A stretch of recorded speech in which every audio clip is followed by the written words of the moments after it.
Me llamo Josefina Andrade, tengo 67 años, nací y crecí en León, en el corazón de México. La historia que voy a contar no sucedió en una sola tarde ni en una noche trágica de tormenta, como en las telenovelas. Ella se fue desenvolviendo poco a poco, como un ovillo de lana tirado lentamente, hasta que, cuando me di cuenta, ya estaba con los pies descalzos en un suelo que ya no era mío.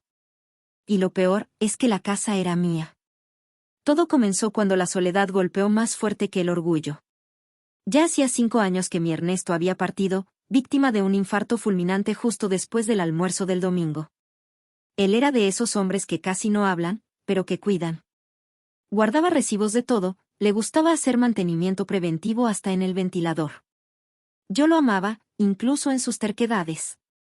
Nuestra casa, sencilla, con 2 dormitorios, patio cementado y un cobertizo viejo en el fondo, fue construida con el sudor de los dos. Ninguna parte de ella vino lista. Cada pared tiene nuestra historia. Pero cuando él se fue, todo quedó demasiado grande para mí. Los días parecían más largos que las horas. Yo hablaba con las ollas, regaba plantas secas solo para sentir que algo dependía de mí. Mis 2 hijos ya estaban casados. Laura, la mayor, vive en Guadalajara y siempre está ocupada con sus 3 hijos y su marido que viaja demasiado. Y Raúl, bueno, Raúl era mi Benjamín, mi niño de manos tímidas y ojos dulces, que ahora vivía con Paola, la esposa llena de iniciativa y planes de futuro. Al principio, fue él quien sugirió: «Mamá, ven a vivir con nosotros. Será bueno para ti. La casa tiene espacio y a Paola le encanta tu compañía». En ese momento, mis defensas bajaron. Dije que lo pensaría, pero por dentro ya sabía que no quería seguir durmiendo y despertando sola. En pocas semanas, empaqué mis cosas, o mejor dicho, empaqué lo que cabía en el maletero de un coche. El resto lo dejé bajo llave en mi casa. Llevé mi Biblia, algunas fotos, ropa, medicinas y 3 colchas que yo misma cosí. Y allí fui, con el corazón apretado y una sonrisa educada. La recepción fue cálida. Paola me llamaba mamita, preparó pozole en la primera cena e incluso me llevó una taza de té de manzanilla antes de dormir. Me sentí tonta por haber dudado. Dormí aquella primera noche con una paz que no sentía desde hacía meses. Su casa, o mejor dicho, la nuestra, según decían, era moderna, con 2 pisos y un pequeño jardín. Me instalaron en una de las habitaciones de la planta baja, con ventanas que daban al patio trasero. Al principio, todo fue agradable.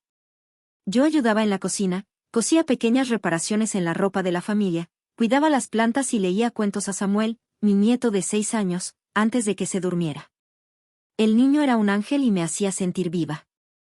La convivencia transcurría tranquila, hasta que pequeñas cosas comenzaron a cambiar. Cosas casi imperceptibles, como la manera en que Paola dejó de preguntar si quería café, o la forma en que cerraba la puerta de la cocina cuando yo entraba. Señales sutiles, pero quien ha vivido décadas observando el silencio de su marido entiende cuando el silencio dice más que las palabras. La primera chispa llegó un sábado por la mañana. Volvía del mercado, con la bolsa llena de verduras frescas y pan dulce, cuando noté mi colcha azul, aquella que hice para el 40º aniversario de boda, colgada en un rincón del sofá, doblada de cualquier manera. Al entrar en mi habitación, la mitad de mi ropa estaba sobre la cama. Paola, en shorts y camiseta, con una sonrisa incómoda, soltó la frase que nunca olvidaré. «Mamita, la habitación se convertirá en nuestra oficina en casa, ¿está bien? Es solo por unos meses. Tus cosas las vamos a organizar en otro rinconcito. Ah, y tal vez sea bueno que te quedes unos días en casa de Laura, solo hasta que terminemos todo». Yo me quedé helada. No por miedo, sino por incredulidad. Hablaba como quien decide qué hacer con un mueble antiguo. Miré la colcha, mi ropa sobre la cama y a ella. Aquella habitación era todo lo que me quedaba de privacidad, de dignidad. ¿Y Raúl? ¿Él está de acuerdo con esto?, pregunté, intentando mantener la calma. Él confía en mí, Josefina. Y quiere lo mejor para todos. Tú misma dijiste que extrañas ver a tus nietos en Guadalajara, ¿no fue así? El tono era dulce, pero había algo de veneno allí. Un tipo de veneno que no mata de una vez. Solo corroe. Cuando Raúl llegó, más tarde, mencioné el asunto. Él evitó mi mirada. Mamá, no es definitivo. Es solo hasta que logremos montar la oficina. ¿Es difícil trabajar desde el dormitorio con Samuel cerca? Yo moví la cabeza. Tragué en seco. No insistí. Porque aprendí que, a veces, el dolor más profundo no se trata con confrontación. Se trata con silencio y observación. A partir de aquel día, pasé a prestar atención a todo. Y cuanto más veía, más se despedazaba mi corazón. Poco a poco, mis cosas comenzaron a desaparecer de la habitación. Algo de ropa, libros, incluso el rosario que colgaba en la cabecera de la cama desapareció por días y apareció después, en un lugar extraño. Paola decía que era desorganización mía. Samuel dejó de llamarme para leer cuentos y comenzó a dormir con auriculares. Ya no era más, mamita, era solo, Josefina. Las tazas de té se acabaron. Las sonrisas se evaporaron. Y yo, me sentía como una visita que se olvidó de irse. Fue entonces cuando un detalle casi olvidado volvió a mi memoria. Cuando Ernesto aún vivía, él siempre llevaba una llave diferente en el llavero. Yo le preguntaba para qué era y él decía: un día lo sabrás. La llave estaba en mi Biblia, guardada en una página de Isaías. Aquello me intrigó. Un domingo, con todos fuera de casa, comencé a buscar en la casa algo que la llave pudiera abrir. Pasé por la despensa, por el armario de la lavandería, hasta que me acordé del cuartito del fondo, aquel cobertizo antiguo que nunca se usaba.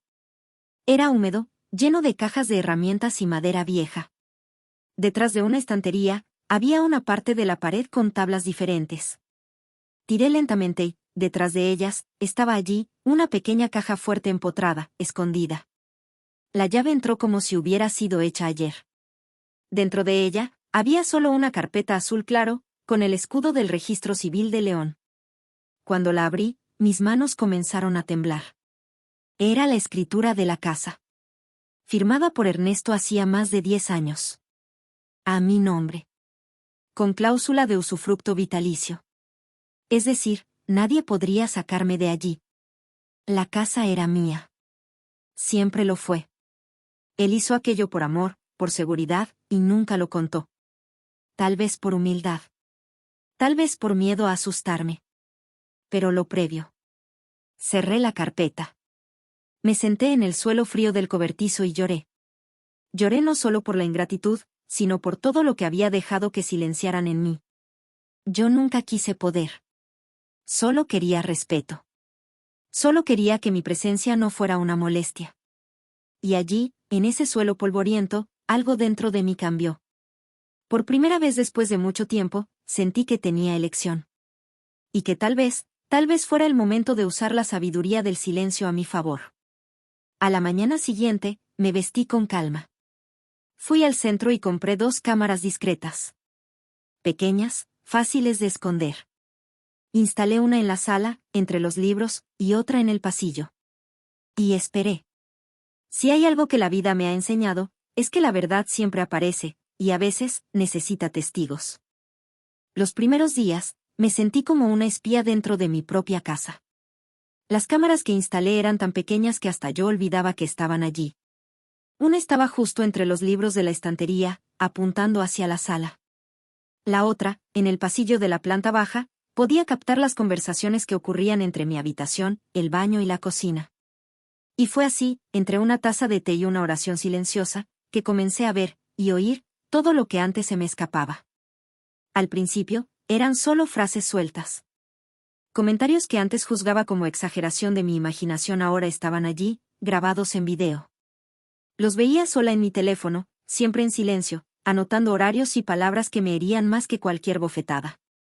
Estoy cansada de andar pisando huevos por culpa de Josefina, dijo Paola en una conversación con una amiga por teléfono. Se queda por los rincones de la casa, moviendo ollas, abriendo ventanas. Parece que la casa es suya. La amiga se rió y respondió con algo que no pude oír bien. Pero Paola continuó, con una risa corta. Solo falta que quiera darme órdenes. Pero ya hablé con el abogado de mi padre. Estamos viendo una forma de sacarla de aquí sin hacer escándalo. En ese momento, sentí una punzada en el estómago. No era rabia. Era vergüenza.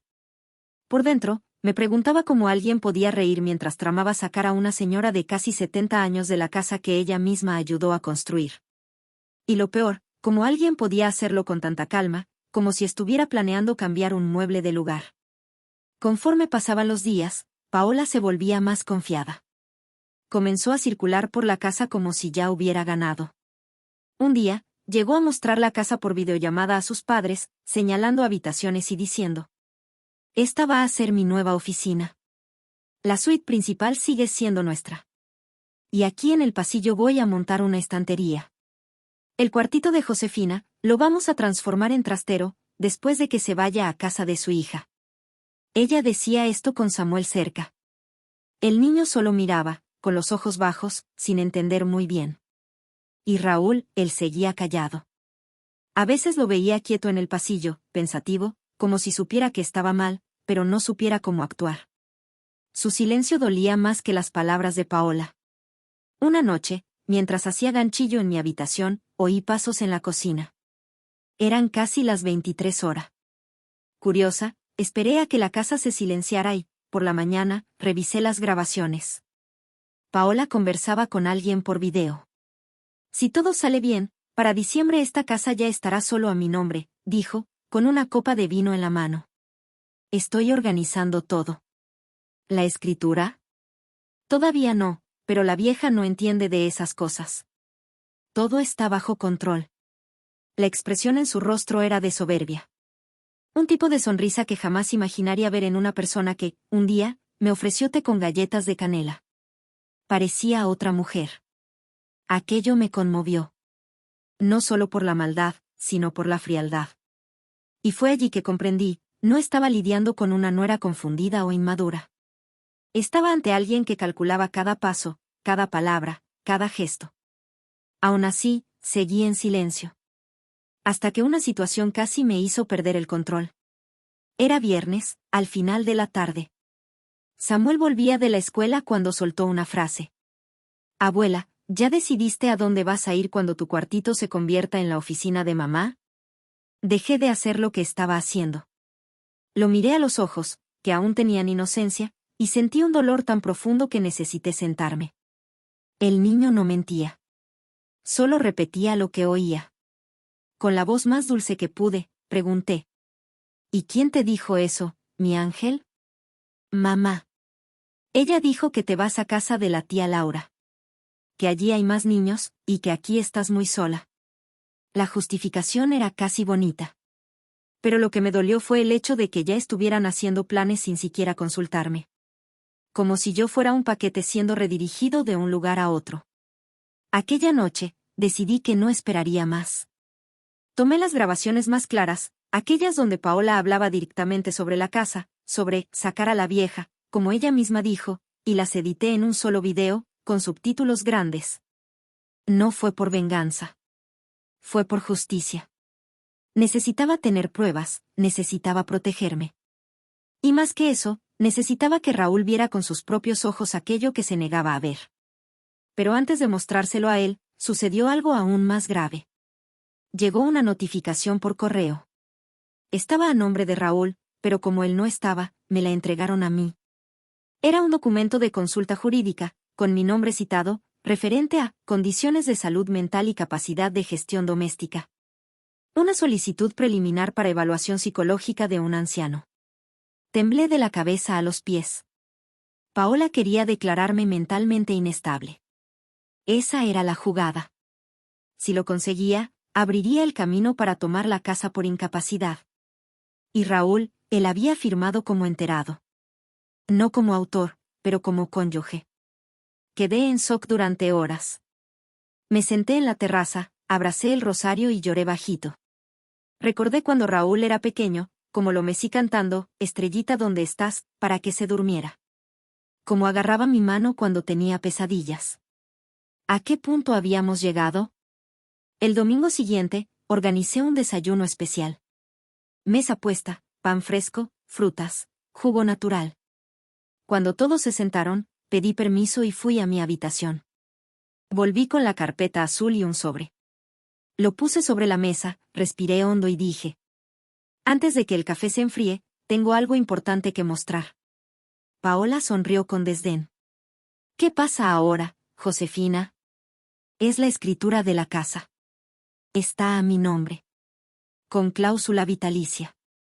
Y aquí, levanté otro papel, hay grabaciones donde hablas de sacarme de aquí, declararme incapaz y tomar posesión de algo que nunca fue tuyo.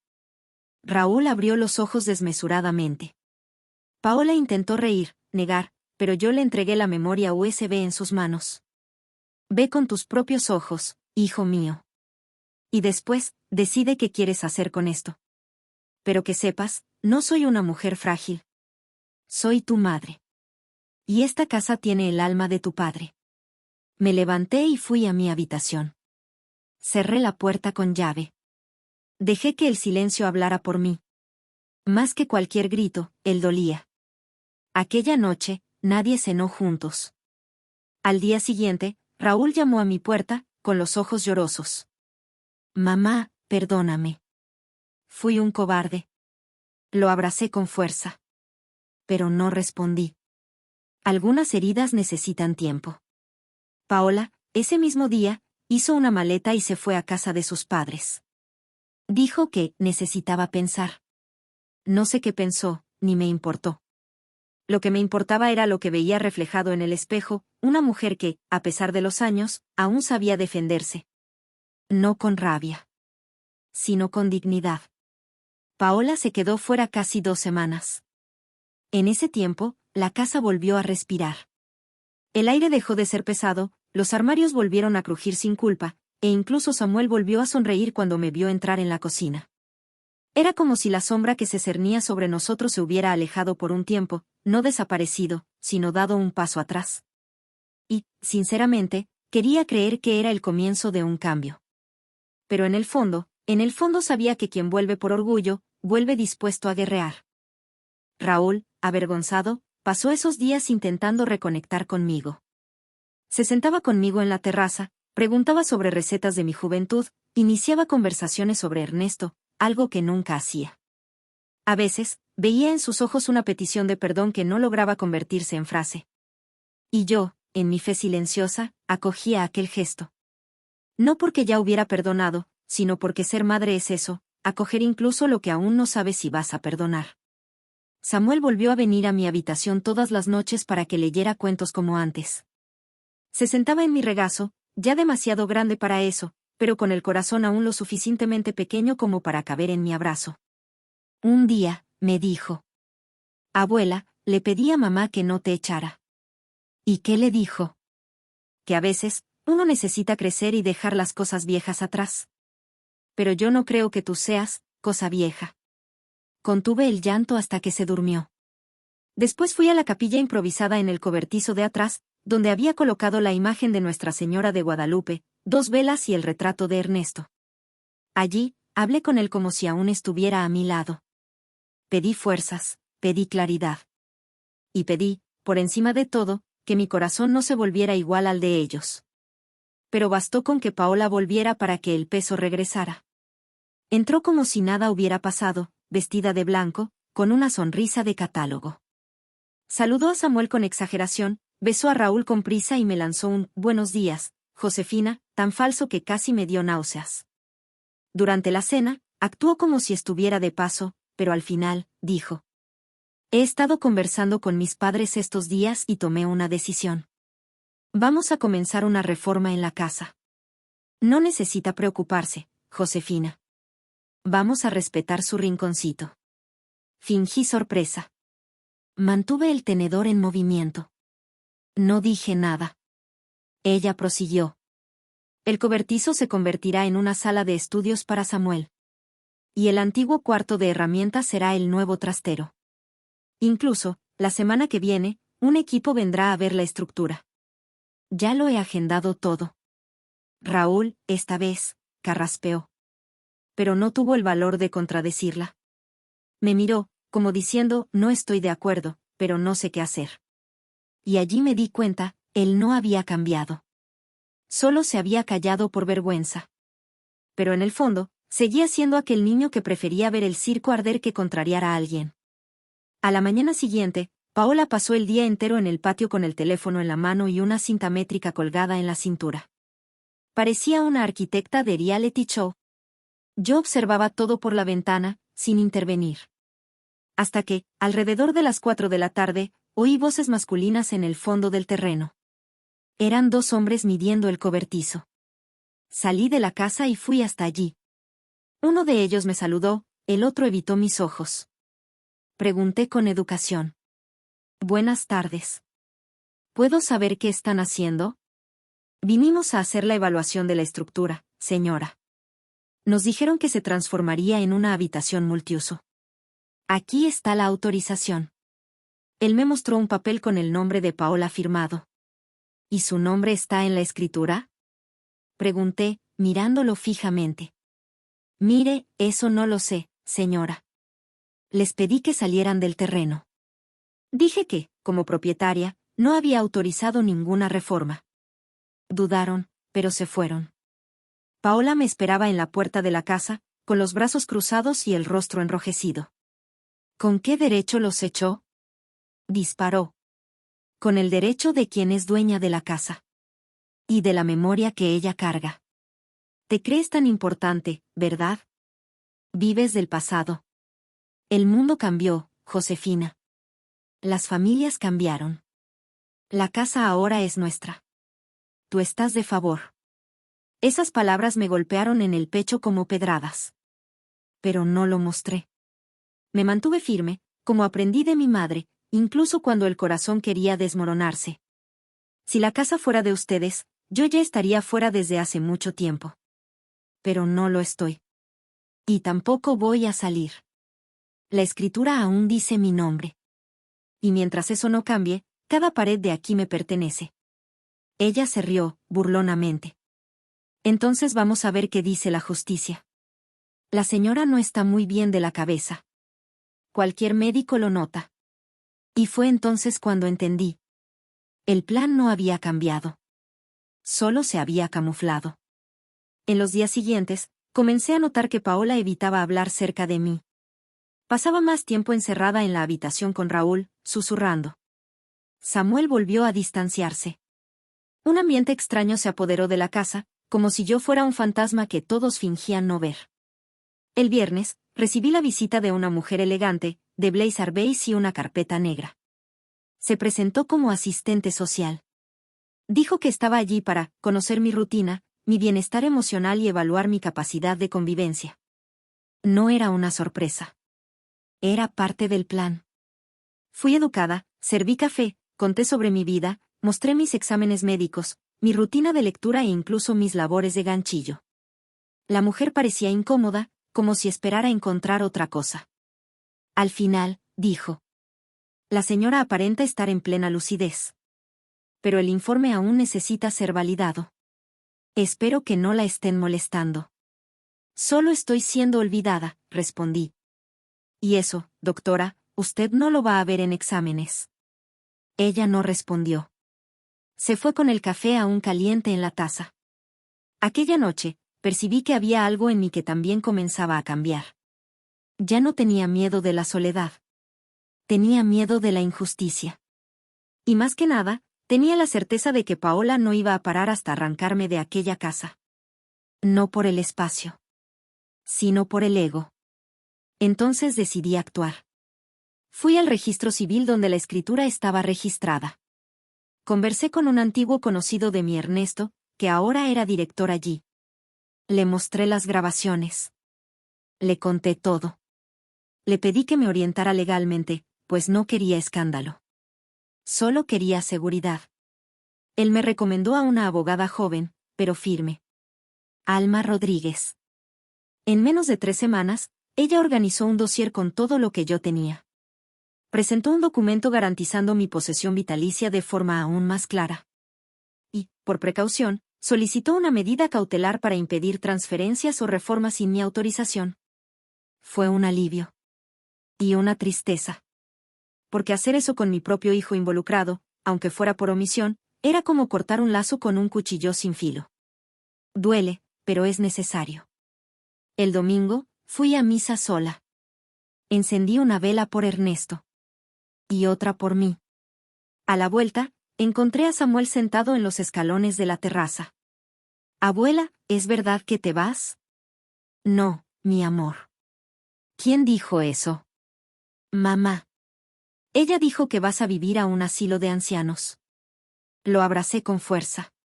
Y en aquel abrazo, hice un voto silencioso: nadie iba a borrarme de su vida. Nadie iba a reemplazarme como abuela. A la mañana siguiente, recibí una citación. Paola estaba intentando incapacitarme judicialmente. Y aquello, por más absurdo que pareciera, me mostró que lo peor aún estaba por venir. Pero yo estaba lista. El sobre llegó una tarde bochornosa de lunes. El color pálido del papel ya delataba que no eran buenas noticias. Lo abrí con las manos temblorosas, sentada en la mesa de la terraza, como quien espera encontrar una espina en el pan. Y la encontré. Allí estaba, en letras negras y frías: solicitud de incapacitación parcial para actos de la vida civil. Mi nombre completo. La dirección de la casa. Y la firma de Raúl, junto con la de Paola. No lloré. No temblé. Solo cerré los ojos y, por un instante, creí que oiría la voz de Ernesto diciéndome qué hacer. Pero lo que oí fue el silencio. Y fue en el que me levanté, fui a la habitación, saqué del cofre el dossier completo que mi abogada había preparado y la llamé. «¿Es esto?», le dije. Ellos cruzaron la última línea. 2 días después, Alma me acompañó al tribunal para entregar, de forma oficial, nuestra defensa. Y más que eso, presentamos una demanda por intento de fraude patrimonial y abuso contra un anciano. Por primera vez en la vida, me vi en un juzgado con mi nombre en la parte superior de un proceso, no como la parte débil, sino como autora de una respuesta. Yo no quería venganza. Solo quería recuperar mi existencia. Mi voz. Ese mismo día, volví a casa decidida a confrontarlos. Raúl estaba en el sofá, usando el teléfono. Paola organizaba papeles en el comedor. Samuel, como siempre, atrapado entre dos mundos. ¿Ya llegaron mis papeles?, pregunté, fríamente. Paola alzó la vista y sonrió. No sé de qué está hablando la señora. Estoy hablando del intento de incapacitación. De la solicitud para declararme incapaz. De la firma del propio hijo contra su madre. Raúl soltó el teléfono al instante. El color de su rostro se desvaneció como tinta en agua. Mamá, yo no sabía que ella lo había enviado. Solo firmé como enterado. Pensé que era un proceso preventivo, una orientación. Raúl, tú firmaste. Y cuando un hijo firma contra su propia madre, aunque sea por cobardía, está diciendo que eligió un lado. Él intentó explicarse, pero no le di espacio. Saqué de mi bolso el dossier, lo puse sobre la mesa y lo abrí en la página donde estaban las transcripciones de las grabaciones, las mismas que mi abogada había usado en la defensa. Ustedes dos creían que yo estaba distraída. Pero yo estaba despierta. Y grabé todo. Sus conversaciones sobre sacarme de la casa. Sus palabras bajas: Paola. Su plan para convertir la casa en Airbnb. Su intento de declararme inestable para tomar lo que no es suyo. Paola se levantó. Está exagerando. Solo queríamos lo mejor para Samuel. Esta casa está vieja, obsoleta. Usted vive en el pasado. El pasado construyó esto. Ladrillo por ladrillo. Con las manos de su suegro. Con mi sudor. Y usted, Paola, nunca ha lavado ni siquiera la verja. Me casé con el hijo. Eso me da derechos, gritó ella. Se casó con un hombre que aún no ha aprendido a ser hijo. El silencio que siguió fue como un golpe en medio del pecho de Raúl. Él me miró, los ojos llorosos, pero yo no retrocedí. Prepárense. Porque el juez va a oír todo. Y Samuel también. Un día, cuando sea adulto, sabrá quién intentó borrar a su abuela de su propia historia. A la mañana siguiente, mi abogada consiguió una medida cautelar de emergencia que suspendió cualquier intento de reforma, venta o alteración en la casa. Con el documento en mano, puse una copia enmarcada en el pasillo de la casa, entre el retrato de la boda y el de Ernesto pescando en el embalse. Paola pasó por allí 2 veces y desvió la mirada. No comentó. No sonrió. No se burló. Ella estaba perdiendo. Pero el golpe final aún estaba por llegar. A finales de esa misma semana, uno de los videos de las cámaras, hasta entonces solo usado como material jurídico, se filtró. Yo jamás haría eso, pero Samuel, sin querer, vio la grabación en mi portátil, sin entender, la compartió con un compañero del colegio durante una clase en línea. El video llegó a un grupo de padres, y en pocas horas, toda la ciudad supo que Paola había dicho, en voz alta y clara, que pretendía sacar a la vieja de la casa y mandarla a casa de la hija como si fuera un mueble antiguo. La repercusión fue inmediata. El padre de un amiguito de Samuel es un abogado conocido, y comentó públicamente que el video era repugnante y que dolía ver a un hijo permitir tal falta de respeto hacia su propia madre. Paola, presionada, intentó explicar que era un video sacado de contexto. Pero el daño estaba hecho. Raúl, finalmente, estalló. Al tercer día de repercusión, entró en mi habitación y se arrodilló junto a mi silla. Perdóname, mamá. No te defendí. Dejé que ella se apoderara de todo. Fui débil, ¿yo? No quiero tus lágrimas, Raúl. Quiero tus actitudes. ¿Sigues de su lado? No. Ella va a salir de la casa. Ya hablé con ella. Le pedí que pase un tiempo con sus padres. Lo miré con calma. ¿Y tú? Me gustaría quedarme, si la señora me lo permite. Suspiré. Un suspiro pesado, lleno de recuerdos. No es una cuestión de permitir. Es una cuestión de reconstruir. Y, para eso, vas a tener que hacer más que pedir perdón. Vas a tener que demostrar que aprendiste a ser hombre. Aquella noche, Paola hizo las maletas. Salió sin despedirse, sin teatro. Tal vez porque supo que, esta vez, no servía de nada. 2 días después, el juez archivó el proceso de incapacitación. En la audiencia, mi lucidez fue confirmada por 2 profesionales indicados por el propio juzgado. Ambos dijeron que yo tenía plena capacidad, y más que eso, que era emocionalmente estable. Paola ni siquiera apareció. Envió a un abogado joven, que parecía más perdido que ella. El juez concluyó diciendo que el intento de incapacitación configuraba un intento abusivo de toma patrimonial, y citó el video como prueba concluyente de la intención maliciosa. Vencí. Pero el sabor de la victoria era agridulce. Porque ningún papel firmado, ningún juez, ningún documento traía de vuelta la confianza que perdí. Eso era solo justicia. Pero el respeto, ese tendría que reconquistarlo con el tiempo. O aceptar que nunca volvería. La semana siguiente, recibí una carta. Era de Laura, mi hija, diciendo que sentía mucho no estar cerca y que quería que pasara unos días con ella. Dijo que ahora entendía el valor de las madres y que me admiraba más que nunca. Guardé la carta entre las páginas de la Biblia, junto a la llave de la caja fuerte. Ernesto se habría sentido orgulloso de mí. No porque fui dura, sino porque fui firme. Porque no dejé que borraran mi historia dentro de la casa que construimos juntos. Y más que eso, porque protegí lo que aún queda de dignidad en una familia destrozada. La casa quedó en silencio durante días después de la salida de Paola. Era un silencio diferente al que me acompañó después de que Ernesto partiera. No era un silencio de duelo, sino de espacio. Espacio para que la verdad respirara.